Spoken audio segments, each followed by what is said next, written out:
handhuura Oromiyaa magaalaa guddittii Finfinnee giddu galeessa godhachuudhaan kan hundeeffame. Yeroo gabaabaa gidduuttis maamiltoota hedduu kan horate.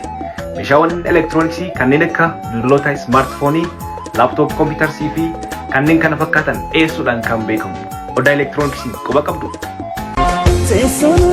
Gadaan erga keenyatee gabaanis keenyataa. Odaa elektirooniks handhuura Oromiyaa Finfinneetti boolee irraa ka'ee guutummaa Oromiyaatti dhiyeessii meeshaalee elektirooniksii, kompiitaraa fi meeshaalee kompiitaroota, bilbiloota ammayyaa, taabileetiiwwanii fi bu'aawwan teekinooloojii hunda of keessatti qabatee isin eegaa jira. Odaa elektirooniksii dhuftanii maaltu jira jedhamee hin gaafatamu. Wanti dhabame hin jiru. Maarree warreen baaqees ta'ee jilmaan fudhatanii magaalota Oromiyaa irratti raabsuu barbaadaniif carraa bareedaa isiniif qopheessinee jirra. Waajjiraalee mootummaa bittaafis ta'ee liqiin haala mijataa qabna. Maarree koottaa meeshaalee qulqullina gatii madaalawaan nu biraa argattu. Warreen sababa adda addaatiin dhufuu hin dandeenyeef bilbiltanii yoo nu ajajjan battalatti iddoo jirtanitti isin biraan geenya. Teessoon keenya boolee gamoo Oromiyaa darbii tokkoffaarratti nu argattu. Odeeffannoo dabalataaf Duwwaa 911 43 Duwwaa 7 yookiin Duwwaa 944 22 83 44 nuuf bilbilaa. Kanaaf